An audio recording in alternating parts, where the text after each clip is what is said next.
महाराजની જય, બાપાશ્રીની જય, સદગુરુશ્રીની જય, સ્વામિનારાયણ ભગવાનની જય તથા અનંત અનાદિ મુક્તોની જય. A humble prayer in their lotus feet and lotus feet of our Guru, Anadi Muktraj Param Pujya Narayan Mama and Leela Masi, to augment this assembly with their divinity and grace, and to enhance our knowledge and guide us towards them. Additionally, February 5th is Anadi Muktraj Param Pujya Leela Masi's birthday. She has led an exemplary life, inspiring all us aspirants. She was gentle yet strong, affectionate yet practical, and her organizational and planning skills would beat any C-level officer today. And of course, her divinity and grace lit the way for so many of us, so many times in our lives. I truly and humbly bow my head to her divine feet with utmost respect and awe, and request her divine blessings on all of us today and always.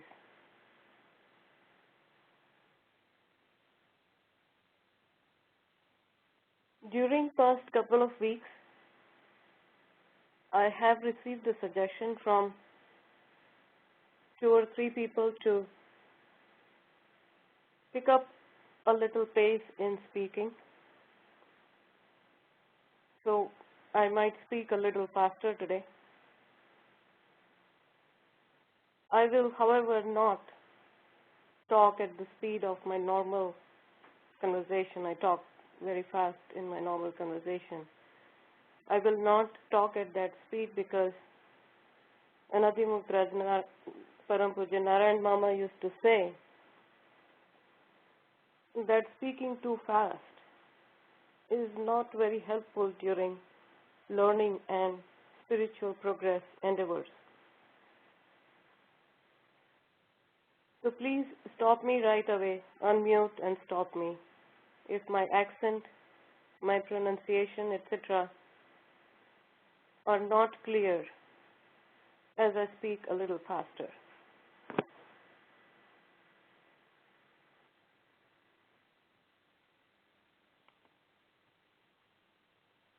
So last week we had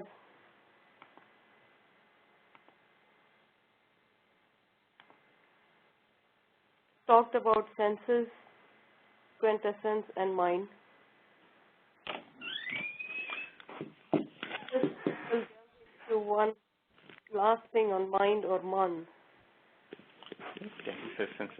about intellect, subconscious mind, and ego. We will then spend some time on what is liberation, why liberation, and is there a God.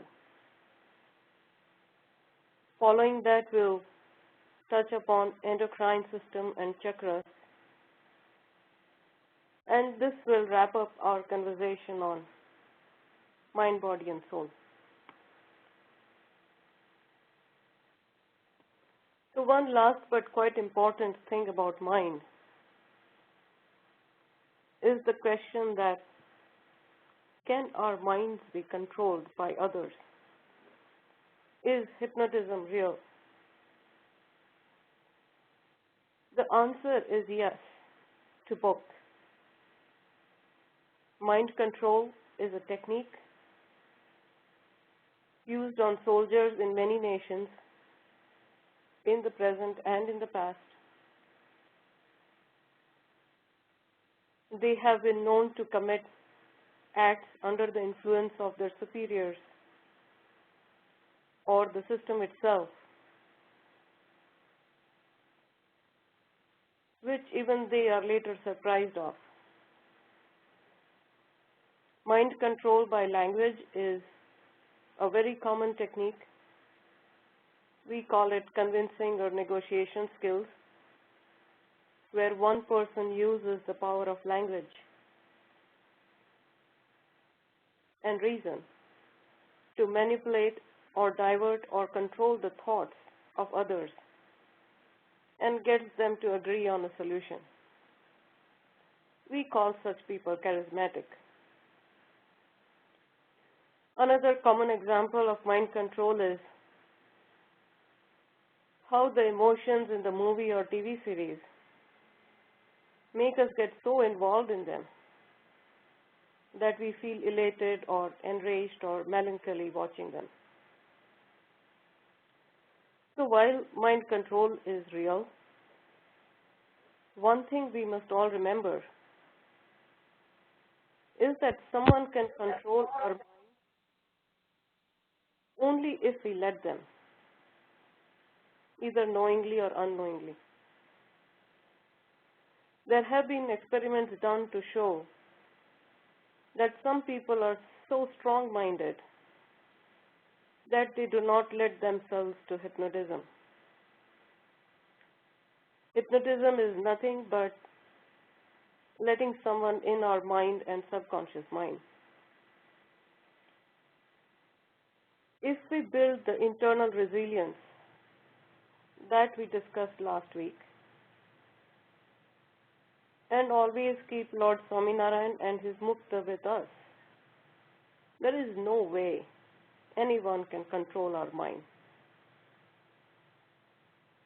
I have a personal experience on this from the life of my grandfather, which I'll share someday. But along these lines, there is another debate that goes on about ghosts being really taking over control of someone's mind. But if we think about it, ghosts are nothing but souls who do not have a physical body. Just as other human beings are able to manipulate our minds, so are ghosts. The only difference is that when ghosts exercise mind control, they also take control of the body as well in order to fulfill their desires. So that was one last thing that I wanted to talk about on mind, as to what is mind control and is mind control real. But let's now move on to the next inner organ, which is buddhi or intellect. Sriji Maharaj has mentioned in Garuda Pratham 12th Vachanamritam that Sanshay or doubt, reason, analysis, Nishchay or determination, will, decision making, Nindra or sleep, and Smruti or memory reside in the intellect. Intellect is also the seat of knowledge of anything and everything, and the knowledgeable awareness of the senses is also due to the intellect. We can relate all these functions to the frontal cortex of the brain. The immediate short-term memory and memory related to activity of senses and their knowledge are all stored in the intellect. Scientists have determined that there is an area in the frontal lobe that manages an internal body clock, which determines our sleep cycle. This internal clock is also sensitive to light. But we already knew this, didn't we? That sleep resides in the intellect. The internal clock also determines the effectiveness of frontal lobe. Those with high frontal lobe activity count time faster, and those with low frontal lobe activity count time slower.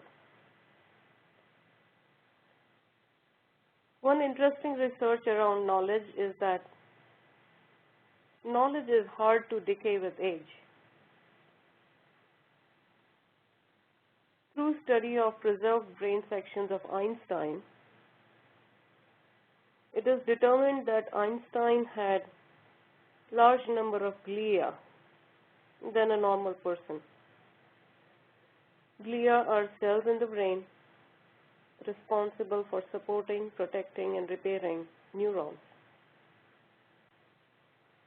So his knowledge was preserved better, and he was able to relate more things together. Interestingly, larger the brain, more is the percentage of glia cells. Nematodes contain only a few glia. A fly has 25% glia cells in the brain. Mouse have 65%. Humans have 90%. And elephant has 95%. Science has been so focused on neurons that the research on glia and its function is just in its infancy. But based on what we know about Einstein's brain and what the glia cells do, maybe they play an important part in what we call as intellect in spiritual world, as they help preserve knowledge.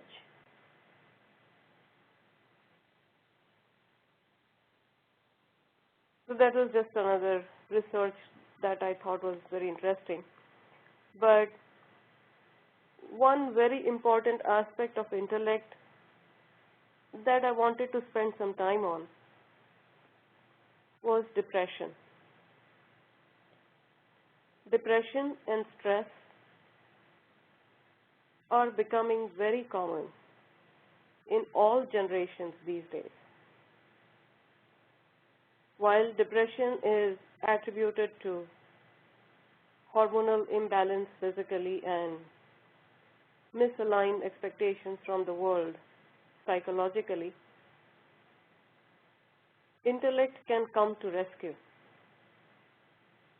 The power to resolve, the power of determination lies in the intellect, and knowledge also lies in the intellect.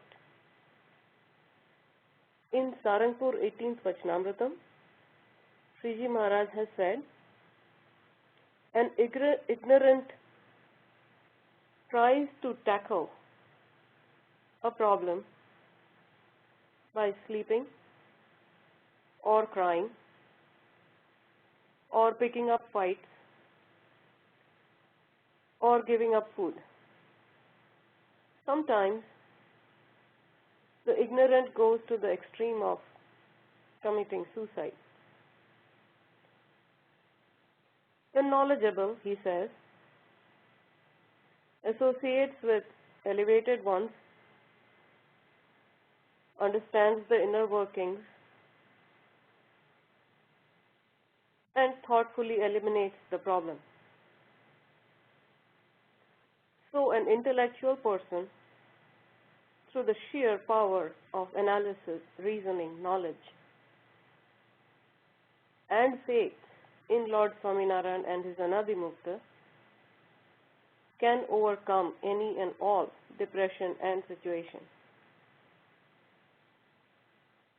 So the best way during such times is to overcome the effect of the hormones or the situation by positive and powerful thinking.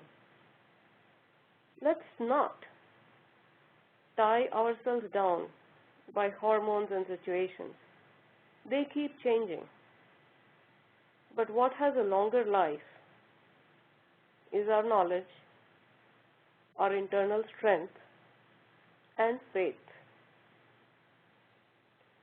So intellect control to think positive, to be resolved and determined, to do the right thing is equally important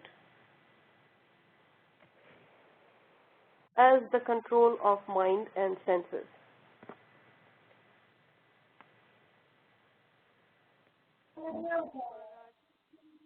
As mentioned in Gadada Pratham Prakran 50th 50, Vachanamritam, that the one who is not using the intellect to progress on the spiritual path is the most ignorant, even if he or she is smart and intelligent in worldly matters. Both Sikshapatri and Bhagavad Gita say that the scripture, which is the Sikshapatri and Bhagavad Gita itself, the scripture should not be given to the one with demonic intellect. So the intellect can be of different kinds.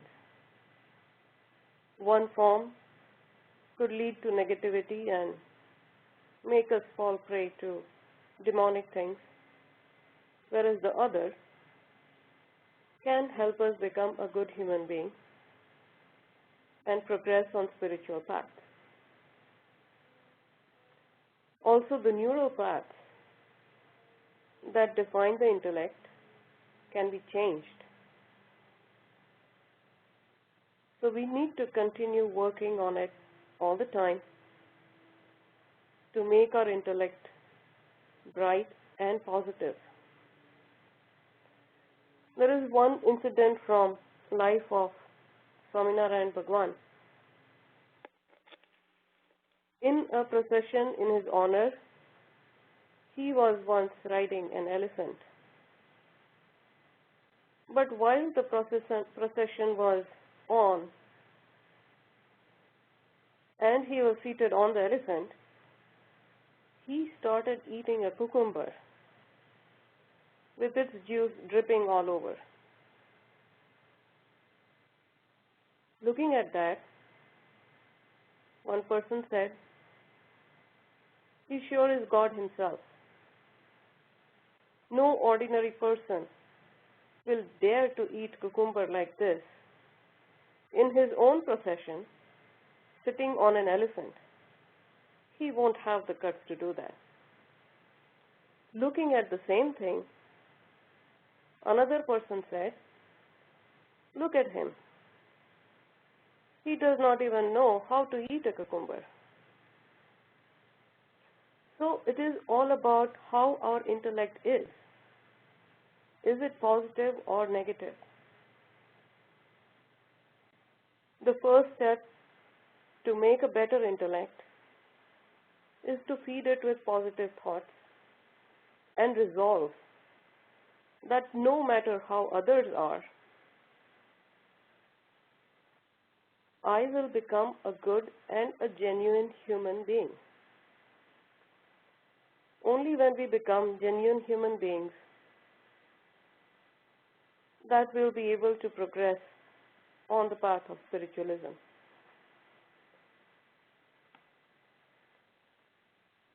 So, those were some thoughts on the buddhi, inner organ, the intellect.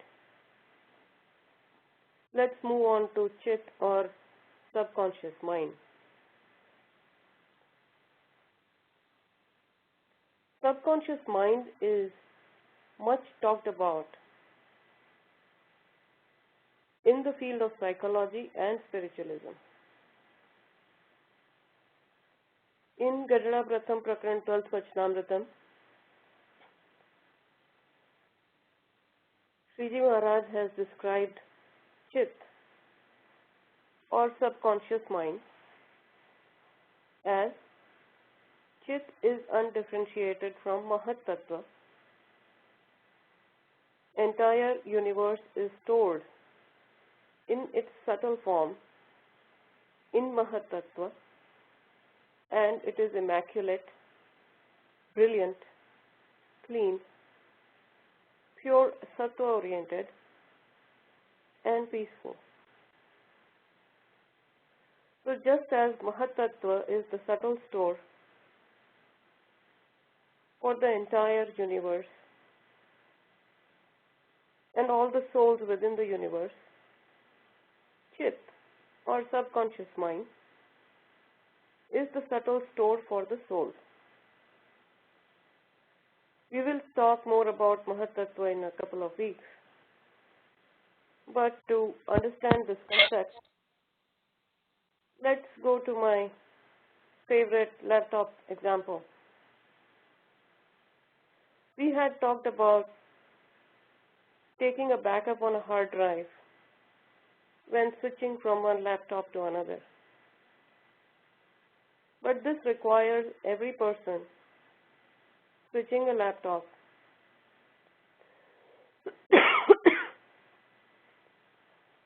to have an external hard drive. Nature has a more efficient solution to the problem, and we too have recently adopted this. Every week, Vishalbhai uploads our interaction on Google Drive. Google Drive itself is a huge memory store, and it gives away parts of it to users like Vishalbhai for him to store his own stuff. It is not exactly the same, but a similar concept between Mahatattva and Chit. So nature has been using cloud technology for years now.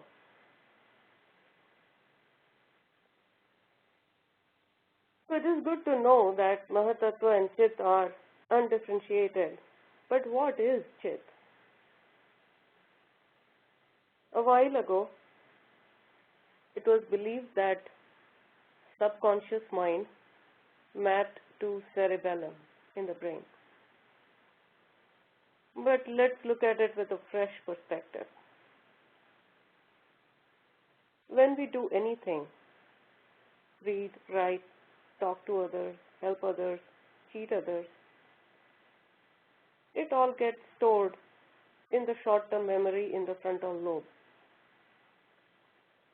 It is believed in scientific community, and there is no definitive answer yet, but that's why it's a belief, that it is during the time we sleep that our short-term memory gets converted to long-term memory, which is stored in hippocampus. These then get converted to long-term memories to be carried forward from one body to another, or in other words, one birth to another, which can probably be physically mapped to genes. However, just like mind and intellect, what spiritualism calls subconscious mind is a subtle sentient awareness and not a particular brain or body part. To understand this, let's think about what determines the features, etc., before a child takes life. It is said that parents' genes do that, but what determines which genes from which parent will be picked up? Where are these records kept? There has to be some subtle place to keep these records.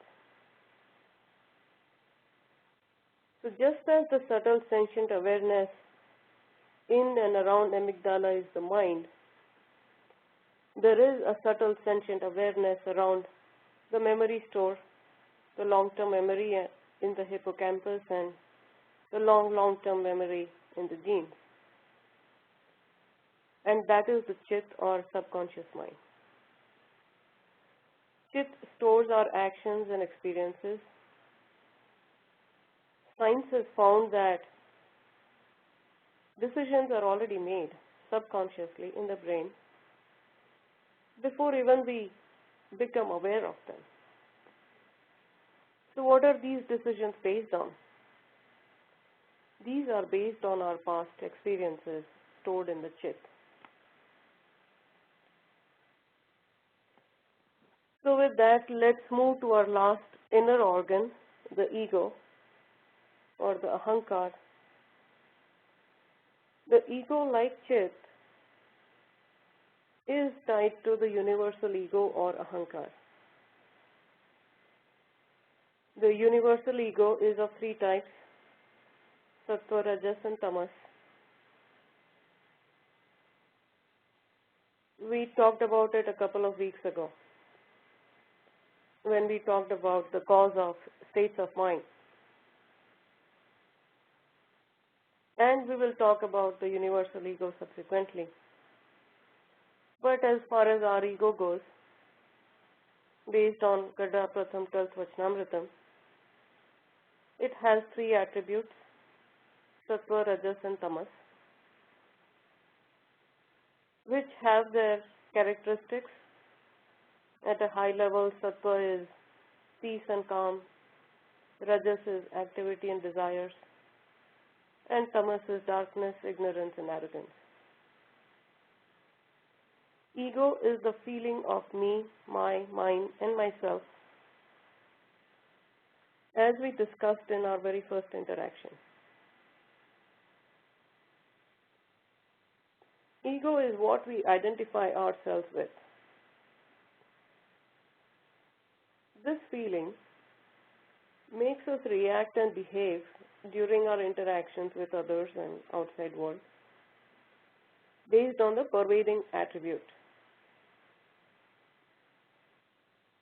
As other inner organs, there is a lot of literature available, and not just in religious and philosophical scriptures, but also in psychology and management,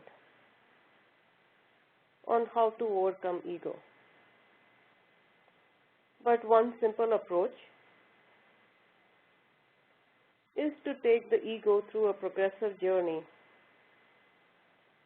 through continuous improvement. First, get rid of arrogance and ignorance associated with the self by engaging in interesting activities and pursuing interesting desires.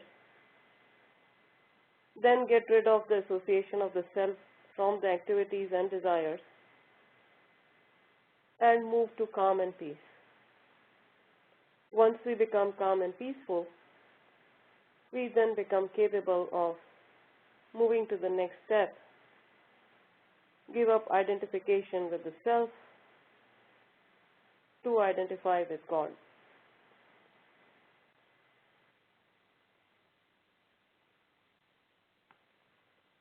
Just as we did with mind and senses, overcoming ego is a topic in itself. And we can discuss it separately if there is enough interest later. But for now, let's look at some scientific findings around ego. One thing scientists are trying to find out is, when does the sense of self become visible in a child? They are working on it by showing a mirror to the child and understanding when does child recognize that what they see in the mirror is their own image. I believe this age is determined to be 8 to 12 months.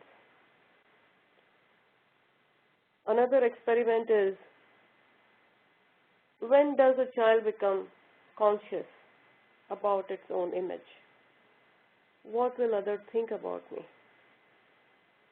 That self-awareness is, I believe, determined between age of 3 to 5 years. Hindu scriptures say that a child should be considered completely naive and innocent till the age of 5. So again, we already knew that. However, the identification experiments only go up to the identification of the soul with this body, the current body. So it is at some level ego, but does not provide the complete picture. Anadimuktaraj Parampuja Narayan Mama used to say that when one becomes completely devoid of ego, the body will not exist. The fact that the soul has taken a birth indicates presence of ego. And this ego goes beyond one body. It continues and carries forward from one birth to the next. Another interesting research on ego, it's again in very initial stages, is that scientists are now figuring out that sense of self is stronger in the left hemisphere of the brain. Maybe in future we will be able to relate that part to the ego, just as we have mapped other inner organs to some parts of the brain or body. So far we talked about inner organs and senses separately. Let's take a quick holistic view. We only desire things that we see around us. About 25 years ago, no one desired a cell phone or a smartphone since it did not exist. Similarly, 10 years ago, no one desired a tablet. So we only desire things that exist around us. The mind, from where the desires arise, has tremendous power. So when we desire something, the thought or the desire travels from mind to the intellect.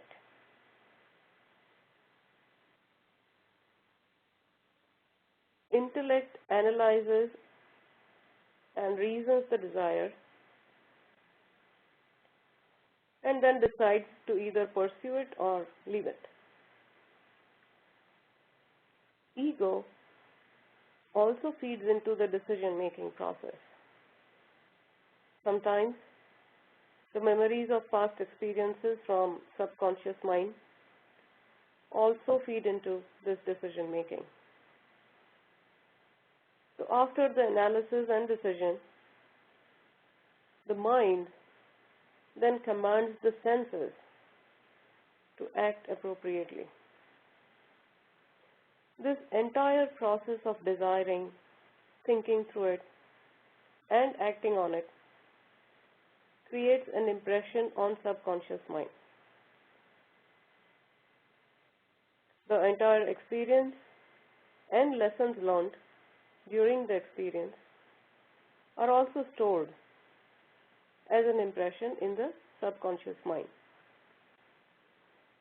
The impressions of the associated fruits are also initially stored in the subconscious mind. As we discussed a couple of weeks back, the impressions are formed only if we are attached either to the desires or the actions or the result of those actions. If we are not attached to them, the impressions are not formed.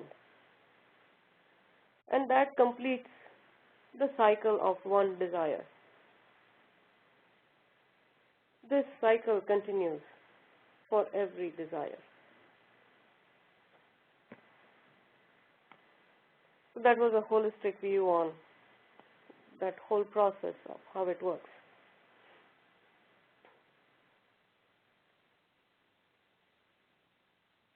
This wraps up our conversation on mind, body, and soul.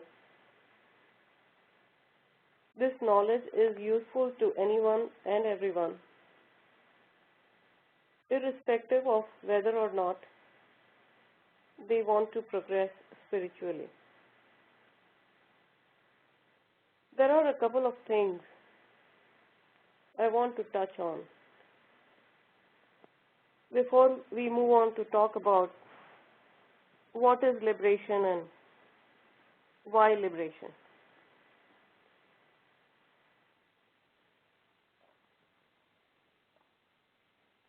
Research on human body is reaching greater heights with every day that goes by. One of the findings is that we share 85% of our genes with zebrafish and 95% with a chimpanzee. Also, so far, even after all the research and all that is being done, we have only understood 2% of the genetic code. We also know that genetic molecules have the ability to store memory like neurons. There is research going on to create liquid brain to download all our memories into using extracted genetic molecules. University of Minnesota is trying to grow human organs perfectly matching a person using that person's DNA, stem cells, and synthetic materials. This research has made tremendous progress. There is another similar research going on in UCLA to tap similarity of heartbeat and pulses on a jellyfish and use jellyfish cells to develop organs for human beings.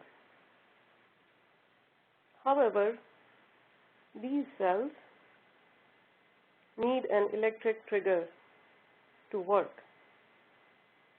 They do not have life to work on their own. I've mentioned this before, I'll mention it again. Anadi Muktraj Param Puja Narayan Mama used to say that no matter how much science progresses, it will not be able to create a soul. Through some experiments and research, scientists may figure out a way to capture a soul into a body or an organ, but it will not be able to create a soul. In Gadada Pratham 13th Vachanamritam, Sriji Maharaj has said that when a plant is created through a grafting process, the soul in the original plant does not get split into two, but a second soul gets into the grafted plant. And it was the second soul's destiny to be born that way. So there might be some souls in future whose destiny might be to be born in a lab. I'm using might be since this has not happened yet. We are only talking hypothetically. My dad told me the story of Ramayana and Mahabharata in great details when I was a kid. The story was not available on TV and DVDs when I was a kid. as it is today. So I heard it from my dad. In Ramayana, all four brothers were born out of a yagna. So were Draupadi and her brother Drishtadyumna in Mahabharata. They too were the products of a yagna. Also, 100 Kauravas were said to have been born in pots. It was their destiny to be born that way. So if, hypothetically, scientists figure out a way to capture a soul through their scientific experiments, it will be the destiny of the soul to be born that way. It will not mean that science has been able to create a soul. Another thing that I hear very often these days is, what is wrong in eating artificially engineered eggs or synthetically produced meat, since it does not involve killing any soul's body? One thing that scriptures preaching nonviolence do not clearly mention is that there is violence towards others and there is violence towards self.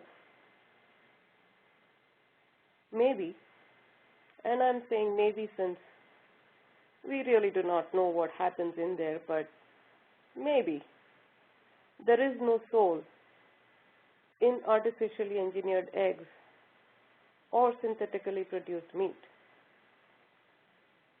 So there may not be violence towards others involved in it.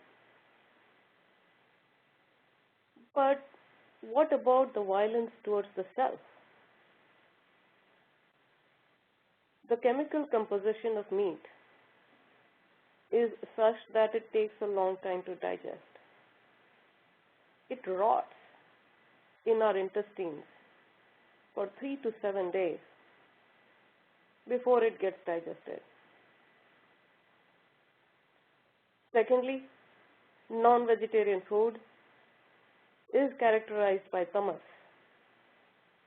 By intake of tamasic food, we promote tamas in ourselves. The effects are subtle and not observable right away, but gradually we become arrogant, ignorant, non-sentient. So much for pleasing the sense of taste or trying to blend in. Why would one put oneself through such violence? When someone breaks our trust, we feel so violated and upset. But what about us violating our own self? Why does that go unnoticed? Just because it is ourself?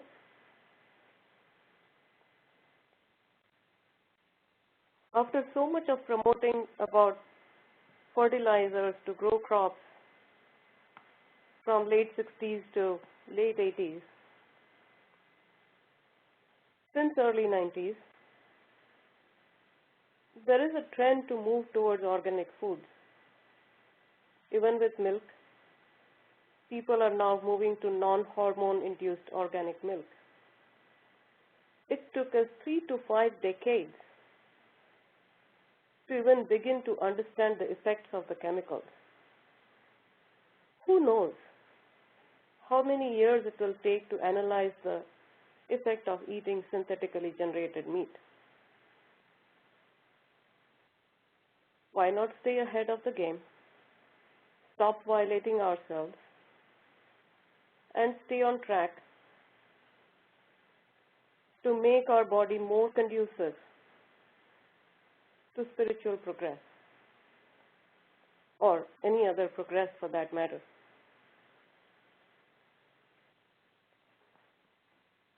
So talking about spiritual progress, let's transition into what is liberation and why liberation.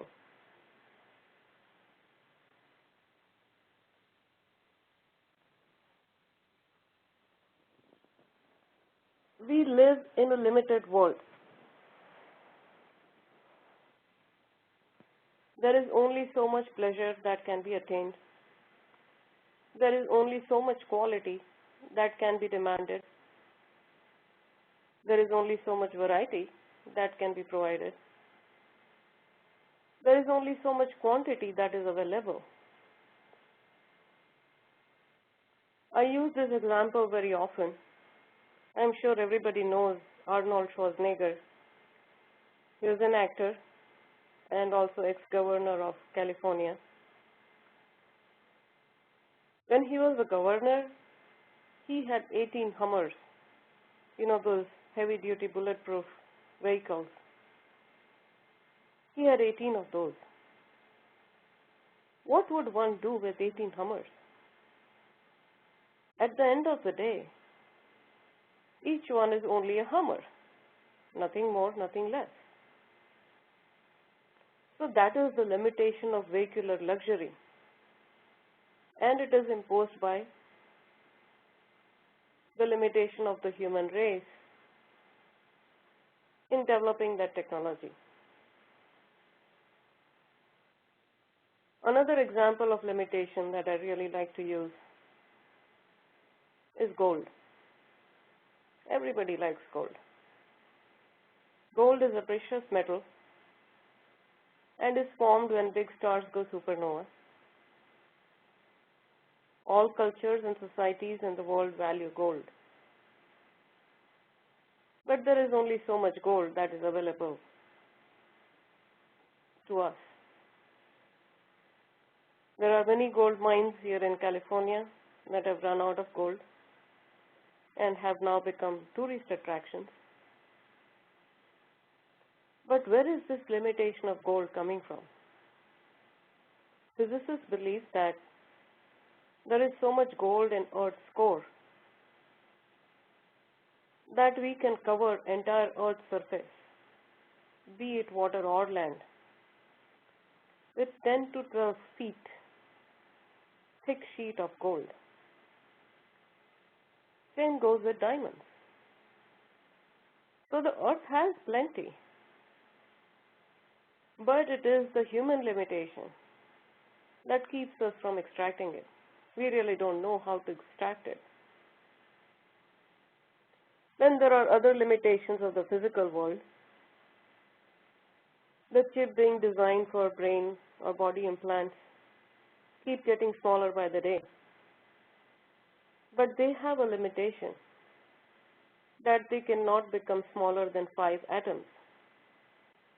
That is the structure of the basic core of the chip. So there are physical limitations.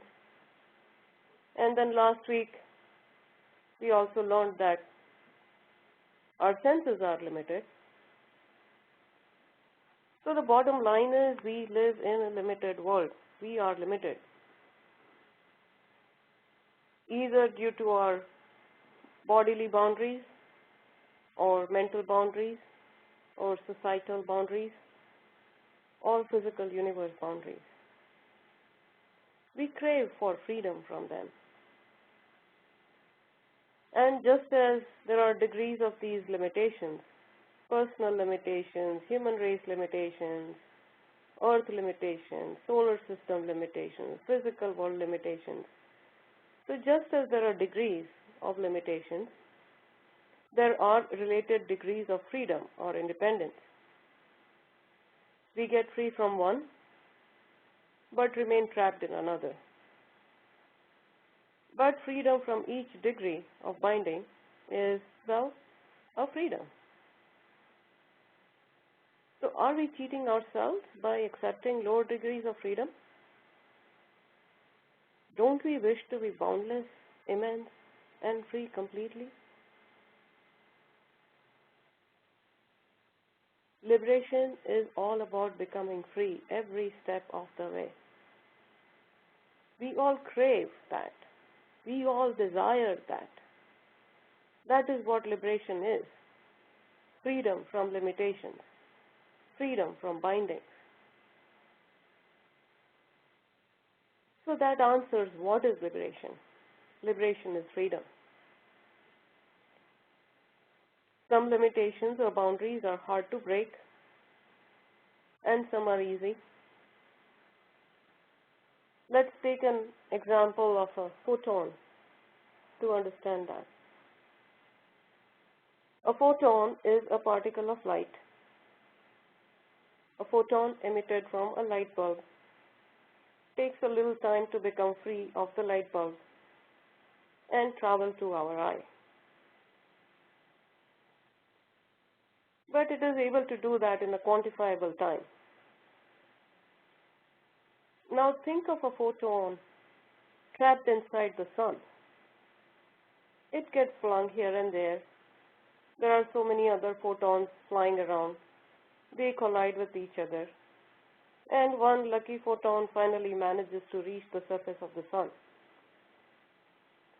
The electromagnetic force of the sun pushes us back inside. And this could continue for millions of years. And this is what the physicists have determined. That this is what happens to the photons inside the sun. It might take forever for a photon to escape the sun. So bigger the limitation, harder it is to escape or become free. Another analogy is, and we'll continue using this as we go forward, is that of a corporate world. Progress is inherent to the human nature. An engineer wants to be free of limitations imposed by the team lead and therefore wants to become a team lead. Till then, he or she does not realize that the team lead is also limited by the manager, and so on. As one progresses upwards, transition to the next level becomes more and more difficult. Rising up to a manager is difficult, but not very difficult. But transition from manager to director or director to VP is very difficult. Similarly, another example, during our course of study in school, as we transition from one grade to another, we become free of one grade, but immediately get bound by the next grade. And each grade is consequently difficult. So we continually want to progress, to gain higher and higher degrees of freedom. Progress, therefore, is the reason for liberation. That answers why liberation. With the body that is given to us, we may choose to do nothing or choose to progressively become free. Continuing with our laptop example, one may choose to use it for internet surfing and watching videos, or may use it to code an extraordinary application, sell it to Google, and become rich and capable of buying much better laptops. Does it not make sense to do the latter? If we desire progress and freedom, then it automatically means we desire liberation. It is as simple as that. It's just that the degree of freedom varies, and so does the degree of liberation.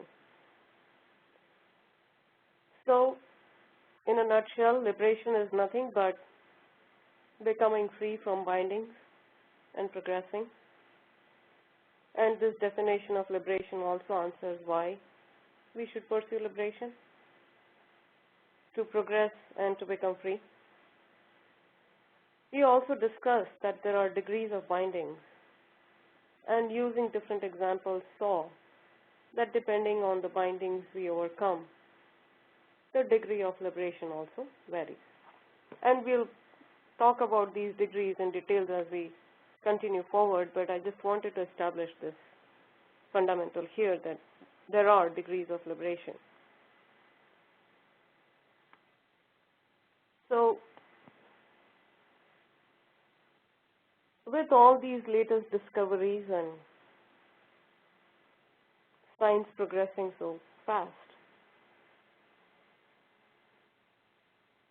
one common question that I'm hearing more and more and more these days is that, is there a God?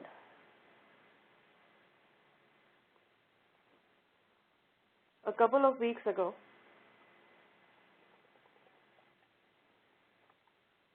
we had talked about Galileo.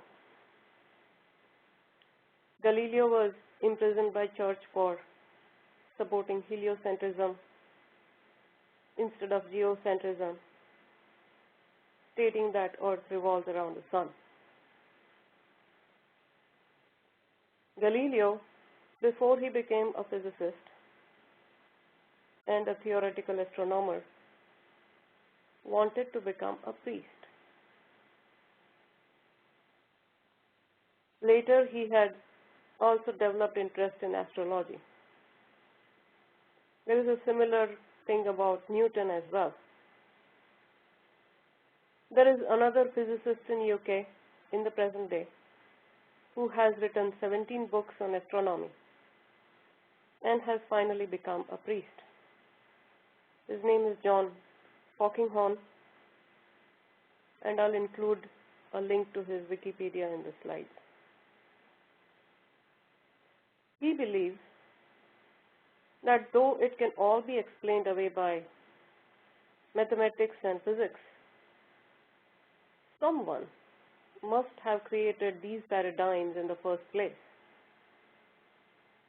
Einstein, though did not believe in normal religious practices, went ahead and talked about cosmic religion, a whole new belief system.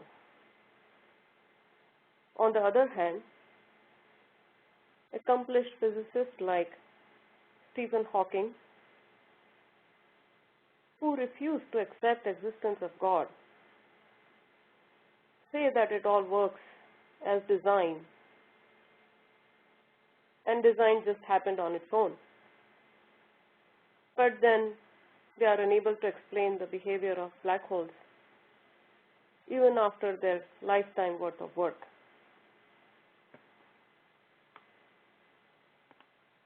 So while one might say that physicists and mathematicians are split in their belief in a higher power,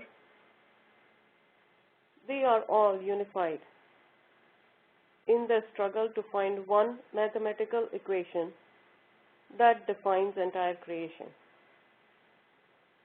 They keep coming up with different theories. One such theory is the string theory, which talks about 9 dimensions. We have 3, they say there are 9 dimensions. And that other worlds are intertwined or overlapping with ours. So if string theory is true, maybe one of these other worlds is the world of subtle bodies, or the world of Dana, or the world of Dev. Who knows? But they said there is a possibility that it exists. There is another theory that everything is formed of loops, not strings. Since everything else is circular or spherical, like stars, planets, galaxies. So a loop theory. Based on that approach, arriving at one single mathematical equation predicts even more intertwined worlds and even more particles of proton than have been discovered so far. I worked for Electronic Arts on one project long time ago. Their very initial versions of Sims Online. It internally used mathematical equations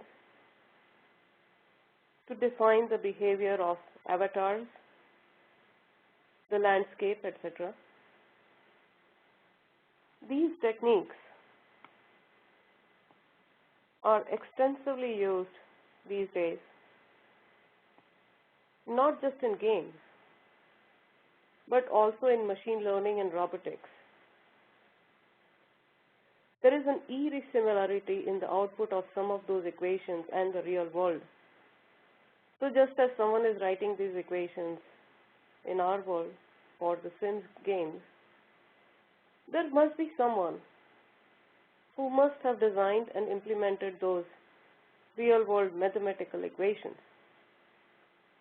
If physicists and mathematicians refuse that, then they definitely need to consider the question of what is beyond the bindings of those mathematical equations. All these equations do is define the limitation. They do not tell us what is beyond them or how to overcome them. That answer lies only with the spiritual masters. Let's take this a little more forward and ask this question to ourselves. Again, no need to answer this to anyone. This is just for introspection. Why is it that we give in so easily to peer pressure, trends, passion, but ask so many questions when it comes to belief in God? Is it because we cannot see God? If the answer is yes, then the next question is, have we made any attempts to see God? If yes, then I'm sure we have felt His presence in one form or another. If we have not made any attempts, then how can we definitely say one way or another about His existence? Once, Jesus was passing by a village, and based on the law of the village, the villagers had gathered to throw stones at a poor lady as a punishment for some sin she had committed. He could not bear this and stepped in and said, I'm not questioning your justice, but only those who have never in their life committed any sin can throw a stone. Others do not have the right to do that. Everyone slowly put their stones down. So let's not refute the belief in God without ever having made any attempts to seek His presence. Only if through our efforts we have established with proof that He does not exist, that we have the right to make such a bold statement. Even science is saying that there are other worlds and other dimensions which even the latest and greatest scientific equipment cannot perceive. So there are things that we do not know so much about. And science is humble enough to accept it. Then who are we to blindly dismiss existence of God through sheer arrogance? When non-believers ask for a proof of God's existence, let's start asking them for a proof that God does not exist. The search for proof will not be a wasted effort,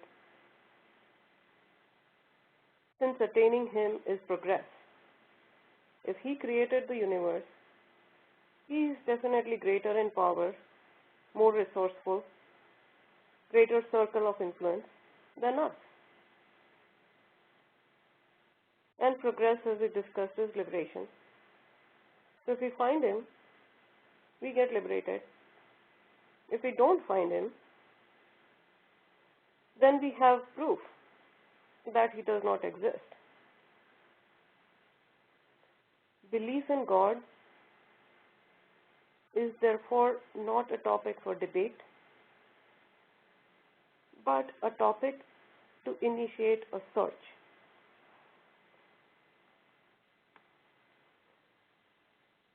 So we'll now move to one last thing that I wanted to cover in our soul, body, and mind discussion,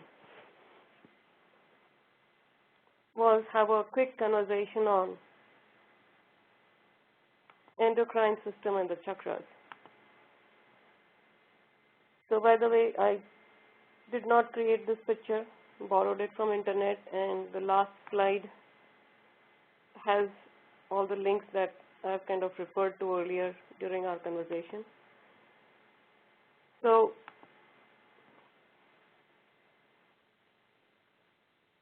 we have talked about liberation, and one common and fundamental belief system in the spiritual progress theory of Hinduism is the belief of chakra and kundalini.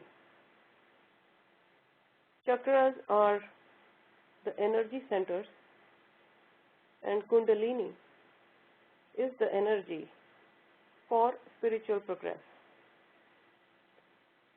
Interestingly, there is a one-on-one mapping between chakras and endocrine glands. I will not be going in the details of each endocrine gland. I've included a link to an all-comprehensive chart of endocrine system for those who are interested. I will also not focus on each chakra as such. There is a huge amount of information available on the web around chakras, and it does not directly, there is always an indirect relation, but it does not directly relate to the path of meditation explained by Anadi Muktaraj, Param Pujana, and Mama and Abji Bapa Shri. But its knowledge is important to have, since it will help us understand the energy centers and their endocrine system association.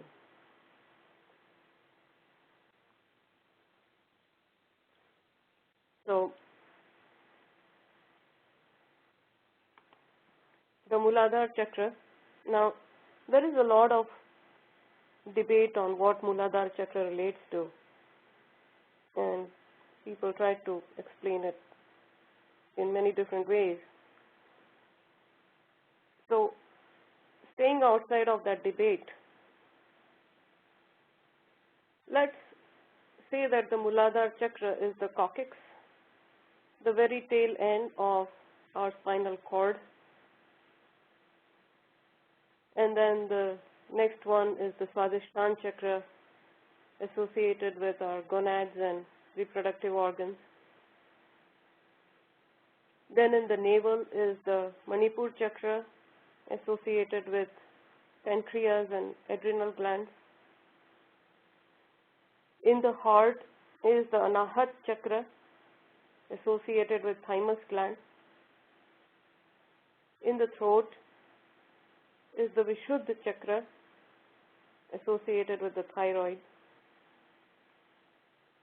Then there is the Agna chakra, or the third eye, associated with the pituitary gland. And the last one is the Sahasrara chakra, associated with the pineal gland. So Gya and Gna are the same letter. In Hindi, it's pronounced like Gya. In Gujarati, it's pronounced like Gna. I'll stay with the Gujarati pronunciation and call it Agna chakra. But that's the association. And then, as I said, I have included links, so once I share the presentation, everyone will get those links. So while all the chakras are important and have their own relevance, there are a couple of things that I wanted to talk about a little bit today. Someday, if we have a conversation about meditation, we will probably talk about all of the chakras in detail. Pituitary gland is called the master gland and is responsible for regulating all other endocrine glands. The spot of Agna chakra is a direct access to the dangling pituitary gland from in between the two hemispheres of the brain. So Agna chakra is right in between the two brows. Doing a Chandlo on Agna chakra, especially by the elevated ones, helps bring harmony to all endocrine glands and the chakras and expedites spiritual progress. The reason for the color of the Chandlo to be red is that our minds associate the color red with victory. There is a scientific research done on colors which shows that we associate the color red with victory and valor, and that it slows down time for us. What it means is that we can accomplish more in less time in presence of red color. Also, Sriji Maharaj has mentioned in Vachanamritam, I could not locate the number, that mind keeps moving like a pendulum. Lolak nijam halya kare. And other Hindu spiritual scriptures describe mind to be the size of a seed of a pea. So maybe they are referring to the pituitary gland, and pituitary gland's neurotransmitters might be affecting amygdala that has been identified as seat of emotions and desires. It is not far-fetched because the hormonal secretion of the glands do affect our emotions and moods. And since pituitary gland is the master gland, the subtle sentient awareness that we call mind could also be residing in pituitary gland. The second thing I want to talk about is that scientific discoveries show that humans are wired to trust. We want to trust and have faith. When our trust is rewarded and reciprocated, pituitary gland produces oxytocin, which is called the feel-good chemical. This release of oxytocin in turn enhances faith and trust. Interestingly, Sriji Maharaj has mentioned in Vachanamritam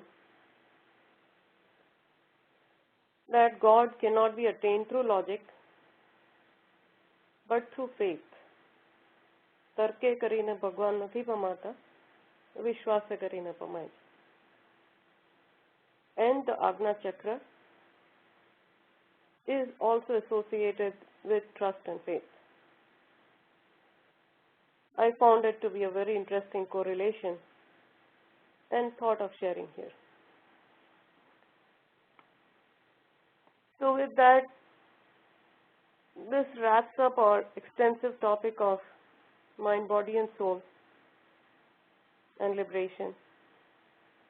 There are many things in this conversation where we can go in further details and spend more time. But our first goal is to understand each spiritual stratum and the overall framework. Spiritualism otherwise is a vast topic, and we can easily get wrapped up in minute details. So far, whatever we discussed is all at our level. We have made fleeting references to other levels, but have not really explored them. We will continue into next strata starting next week. But before we do that, we'll build a foundation. So next week, we will look at the overview of the spiritual world so that cross-references between strata are easily understood. And we will also talk about some common and overarching things like immanent and transcendent form of God, cause and effect, concept of soul and body continued through the perishable world, distinction of perishable and unperishable world, three attributes, and dual nature of the existence. This will lay the foundation for our further journey. So today, it took longer than our usual course. I wanted to thank the Sabha for giving that extra time. Next week onwards, we'll maintain our 1 hour window. Jai Swaminarayan Badayane. Vishal Bhai, over to you.